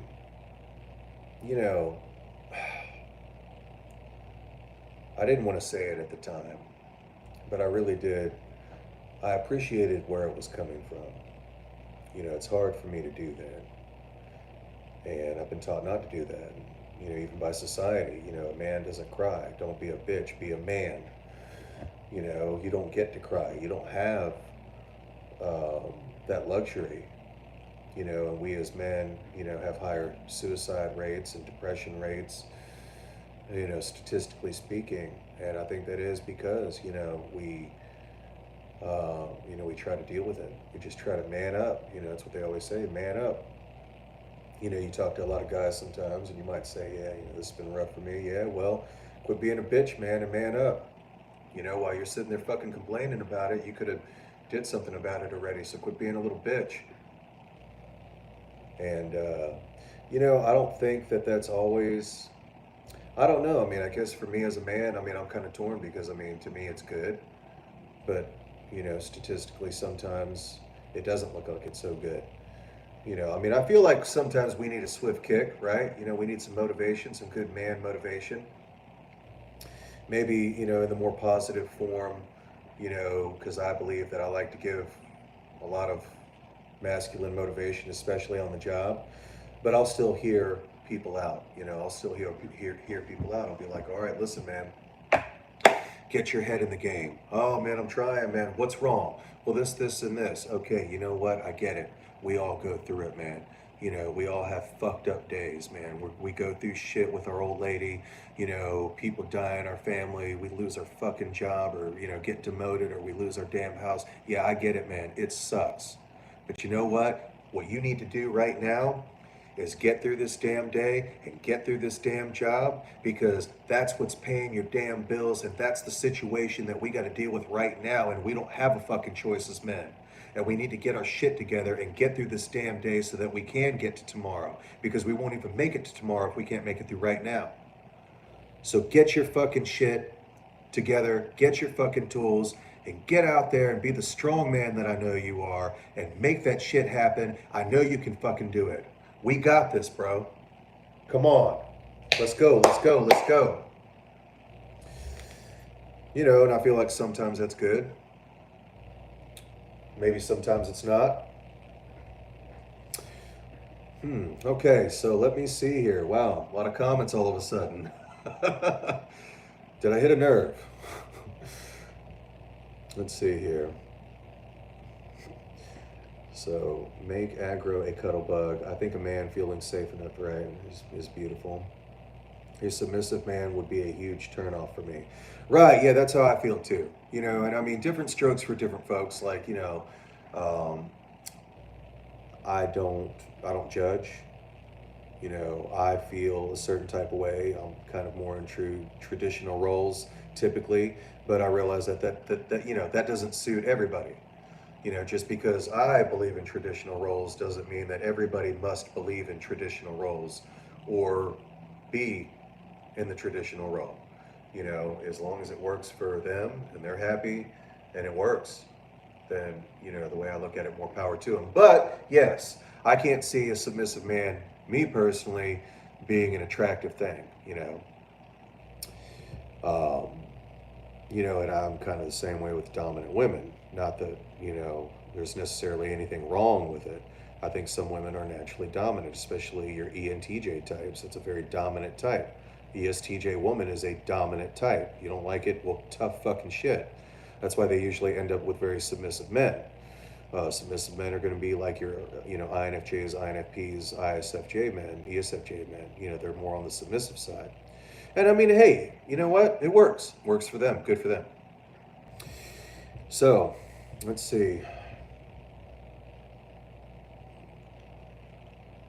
So he admits it.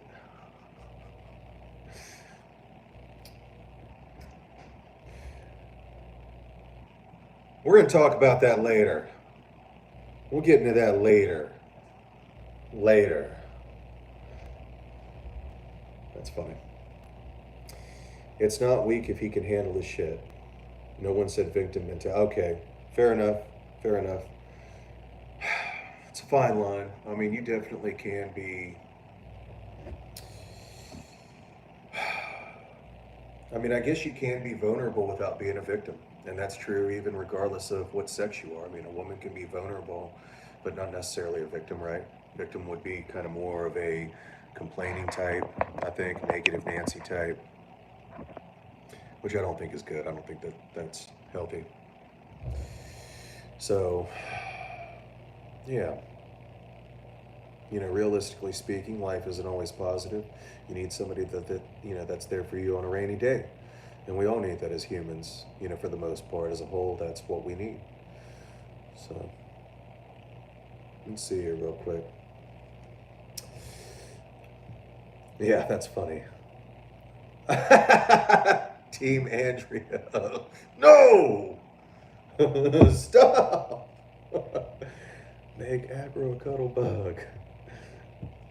We're all human, not robots. That's so true. That is very true. I think situations, trauma, and conditioning can play into where you show your subdom traits. Yeah? Yeah, that definitely makes sense. All right. It's getting a little too sappy in here. Some women have yet to meet a man who makes them feel safe enough to fall into a submissive role. You know, I hear that a lot. And I can't, as a man, I can't relate to that. I can't understand that, but I'll take your word for it. Um, you know, you may know better than I would. That's a bummer. I might have just been raised traditionally. I was always taught to, be the man. Take care of your woman, take care of the household, walk on the opposite side of the road, hold the door open, chivalry. Um, be there for them when they need to cry, in your chest, and just hold them and listen to them and just be there with them. Just hold them and just let them know it's going to be okay. So, all right, getting out of the sappy shit. We're getting a little too sad in here. No more sadness. So, Enneagram. I want to talk about Enneagram for a minute since we're talking about all this typology shit. Enneagram is another, quote unquote pseudo psychology. It's actually really old. So, if you guys haven't read this book, I would encourage you to read it. This is by Helen Palmer. This book was published, I think, in 1983 or 1985. This is a revised version, but it's great. You have your 9 Enneagram types, and we probably won't have time to talk about that tonight, but the Enneagram is very, very interesting. You talk about the 9 types, and, also in there, I also believe that, you have your masculines and feminines in there. Enneagram 8s to me are very masculine. 6s to me are kind of masculine. All right, so an Enneagram 6, so I'm a 6. And an Enneagram 6 was Malcolm X. Malcolm X was a 6. I'm all for like changing the world and kind of being outspoken about what I believe in and kind of making a change. It's very important to me. But Malcolm X, he was an Enneagram 6. Prince was an Enneagram 4. Your fun types are like your Enneagram 7s. I attract a lot of 7s. It's weird. I attract a lot of 2s, a lot of 7s, a few 3s, maybe 9s. So those are the types that I usually attract. So I am a counterphobic 6. I am a 6-wing 7. And my tri-type is 684. So that's, pretty powerful Enneagram type. I guess in the realm of social things, or maybe even character, which that's cool. I'm down with that. I like that. But yeah, so check that out. Got a couple of Enneagram books. Got relationship books. This is another one, Getting the Love You Want. This talks about attachment styles. You have your isolators and your fusers. Your fusers are going to be your anxious attachments, and your isolators obviously are going to be your detached, anxious, avoidant. It's good shit. It's good shit. This is another book that's interesting too, talking about the archetypes, which archetypes is another thing I want to talk about at some point. Don't know if we'll have time to do that tonight, but archetypes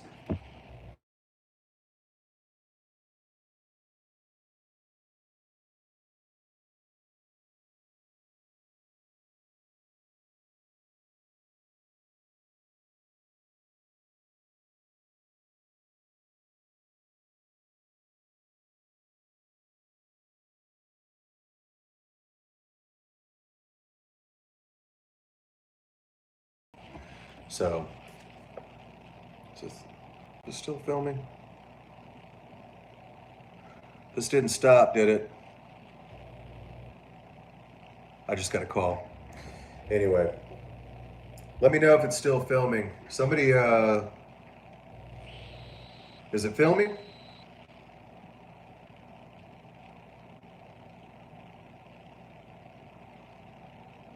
It's going? Okay, awesome.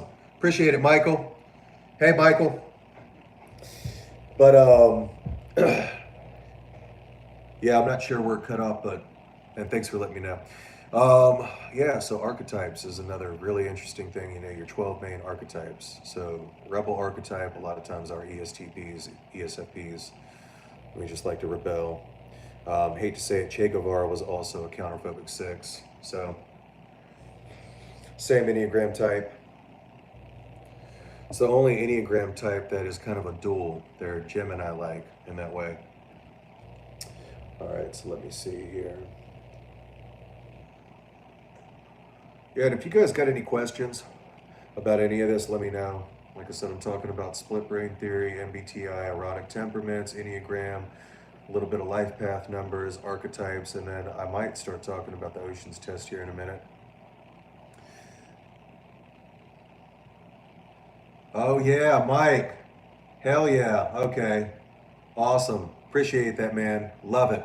Yeah, so Mike has been with me since, you know, like the good old days, all right, back when I was doing DIASISS. So I created this Japanese classic car group called DIASISS for Japanese classics. And I actually still want to keep doing that because I fucking love cars. Anybody that knows me knows that I've got, you know, I got cars out the ass, man. Okay, I've got 2 Firebirds, 2 Trans Ams, and a Supra, and I want another Conquest TSI, Starion, and all that. So, yeah, love cars. We could talk about that all fucking day. You know, yeah. And I've got my teams that I'm playing with, man. I'm Team Toyota, Team Mitsubishi, Team Nissan. All right.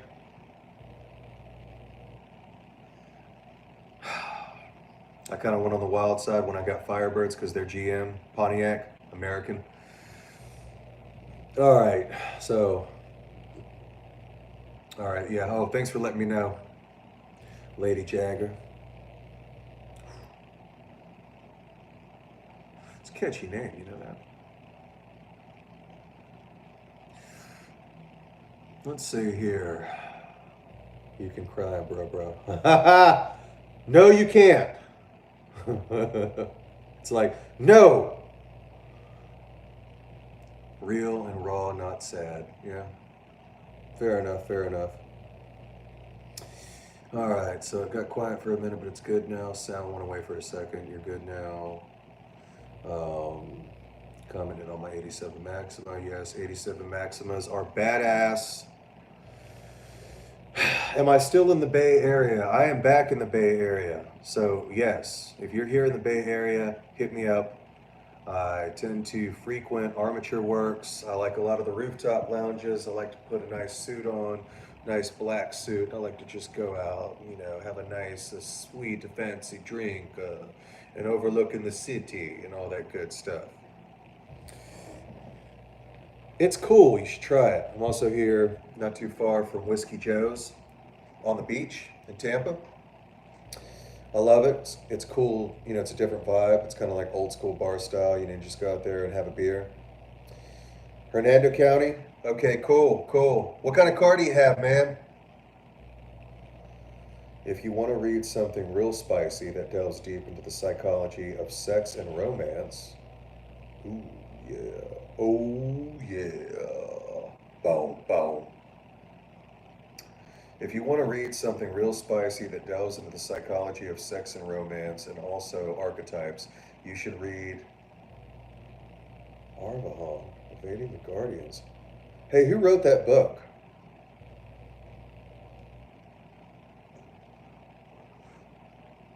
No shit, hold on. That book sounds familiar. Hold on one second.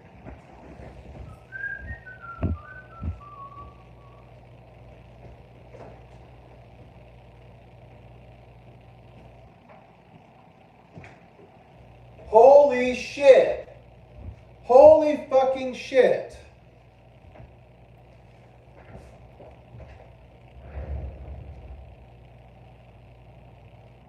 So, a little backstory here. Strawberry shortcake. This is a very good friend of mine, Delea. Wait a minute. Oh, you are strawberry shortcake. You are Delea. I thought you were Delea on here. Like, wait a minute. Okay. Hey, I didn't know who that was. Delea, what's up?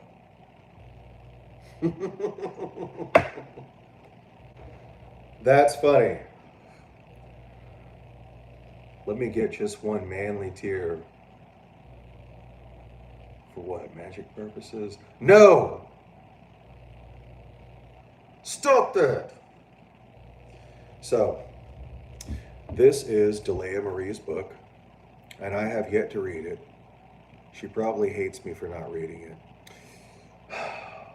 I want to read it. I've just been so busy. I'm always reading self-help stuff. I got to read this though. But yes, this is her published book. Apparently it is about spicy psychology, sex and romance. Okay, cool. That's her. Beautiful woman.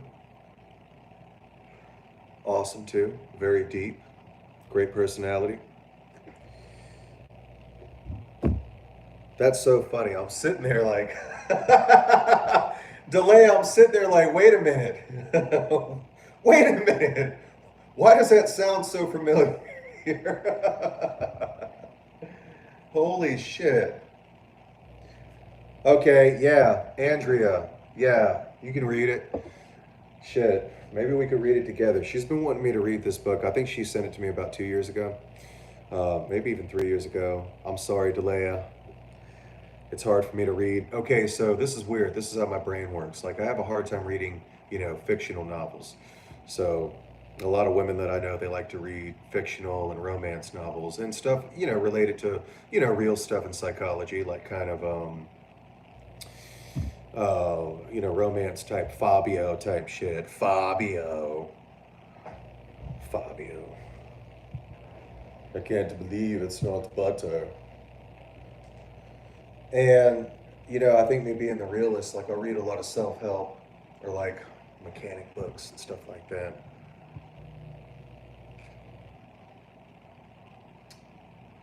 I need to check this out though. I do. But yes, Andrea, you can definitely read this. Delea is awesome. Delea, aren't you an INFJ?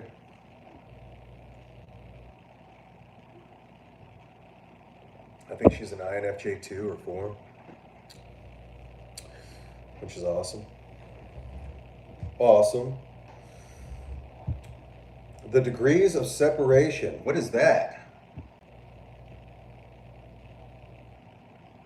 Me too. I mostly read self-help, but I write fiction based on all the paranormal and paranormal. Ooh, paranormal is awesome. That's another thing we got to talk about. All right. Paranormal is fucking awesome. I love anything related to ghost and the paranormal. I myself have witnessed some very, very interesting stuff. I saw a shadow person once, scared the living shit out of me. I saw that damn thing face to face. It wasn't like, oh, I think I saw something out of the corner. No, the damn thing was standing there when I opened the damn door up, and I literally like jumped back and slammed the door. I was like, oh shit! Or I said, shit! And I've heard some crazy things that I know are not human. And I was not hallucinating. I wasn't under the influence of anything. And the shit tripped me way the fuck out. I don't know how people jump on these damn podcasts for like 3 or 4 hours.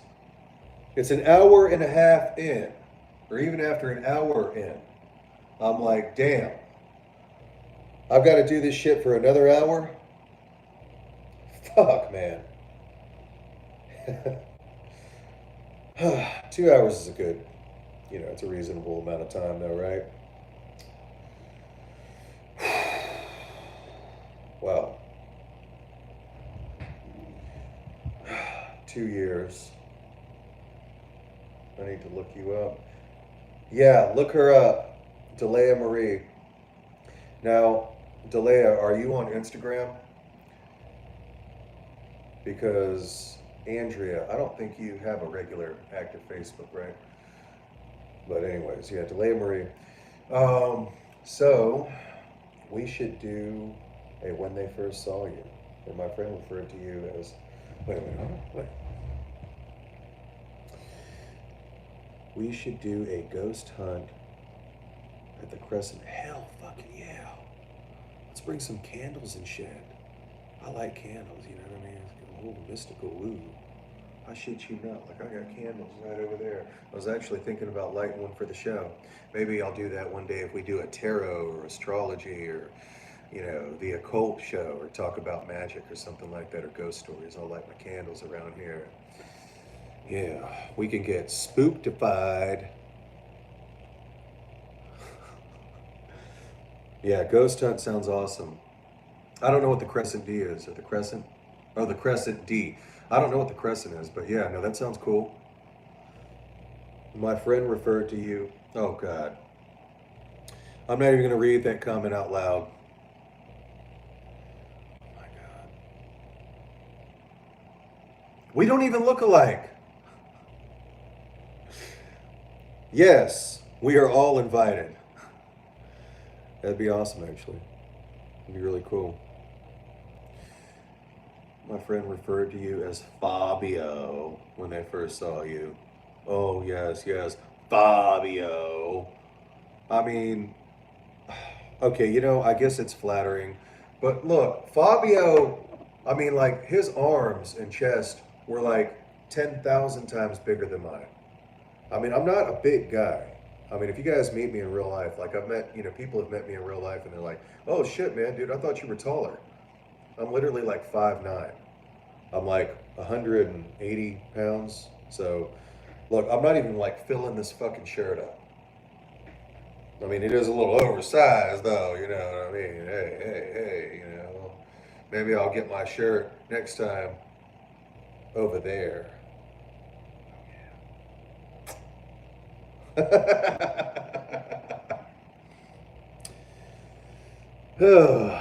But yes, we're all invited. We're gonna go ghost hunting. We're gonna get the shit scared out of us. You're doing good, but you're doing good though. Some people are on for hours and don't have no one on their channel. Yeah, yeah, that's cool. That's cool. Yeah, I mean, I'm gonna be doing this as a weekly thing. Definitely come by and say hi.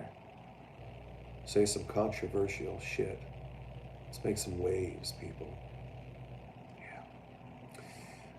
The hair, bro. Yeah, I know. I know, I know.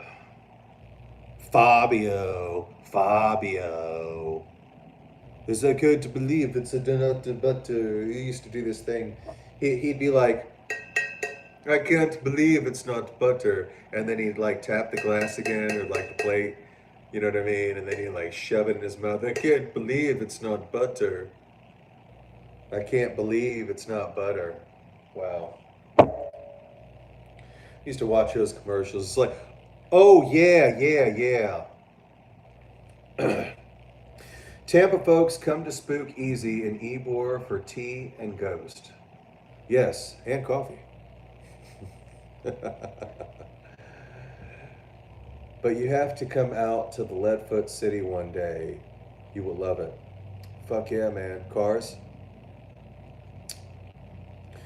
I'm down with that. Listen, is there any old school shit? Okay, so anybody that knows me, I love the 80s. All right? 80s cars are where it's at. I've got a fucking Supra. I've got a fucking Trans Am that looks like Knight Rider. All right? And that's how you know you can trust me. I mean, that alone right there, like, makes me a good person. I mean, look, man, I was out on a date at the bar once, all right? Girl's like, all right, well, what are some good qualities about you?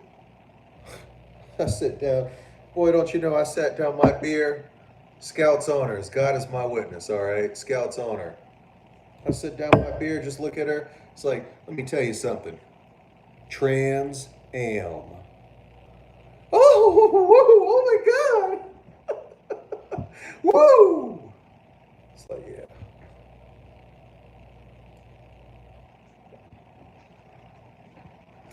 Yes, Spookeasy is really cool.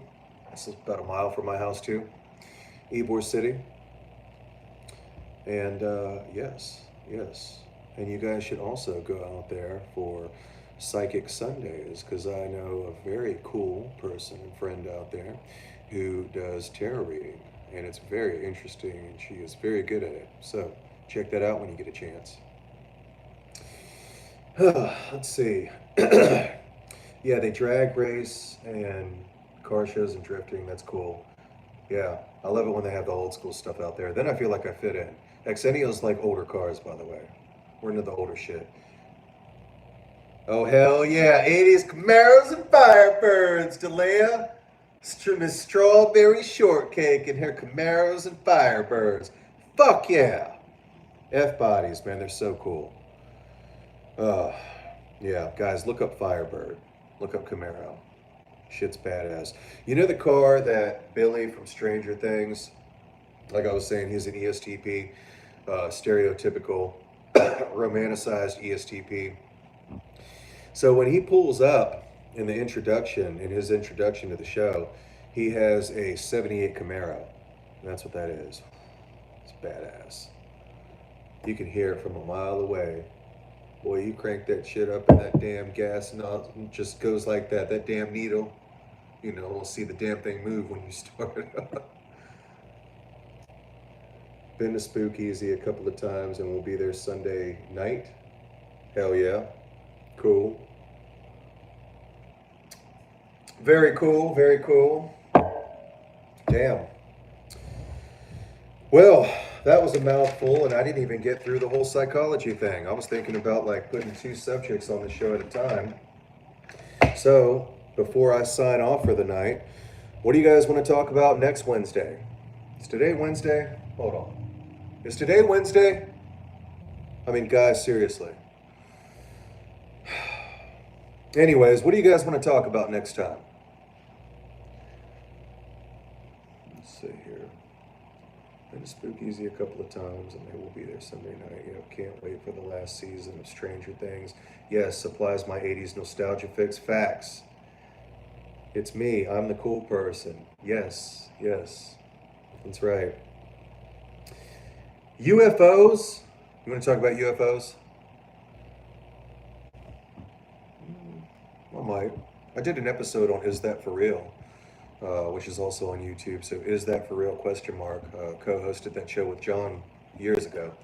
Great show. We did an episode on UFOs one time and it was interesting. God, the ghost hunting one was the funniest. If you guys check that out, it was funny as hell. We, oh my God, I somehow got the courage in me after hanging out with my buddies that we were going to go ghost hunting one night, left the damn bar and scared the shit out of us. Thought we were the damn Ghostbusters, came running out of there with the damn camera like, come on, let's fucking go. Like everything was a bleep. Like we were like, bleep, bleep, and we gotta get the bleep up out of here. Listen to what I'm saying. Like, we need to get the fuck up out of here. Get her. Okay, cool. Well, maybe UFOs next time. I'll put it to a vote. I think that's it. Yeah. I want to thank you guys for tuning in. It has been a great episode. I'm going to be here every Wednesday from 8 to 10, so be sure to tune in and you can talk your shit for free. We're going to be talking about every damn thing you want. We could debate. We could lived in a haunted house for over a decade. See, we got to talk about that. We got to talk about that. But anyways, I'm going to be signing off and I will talk to you guys next week. 8 to 10.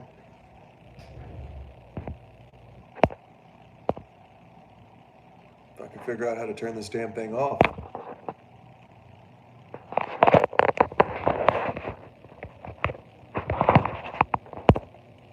Shit. How do I end this damn thing? Hold on a minute. Summon him, bitch.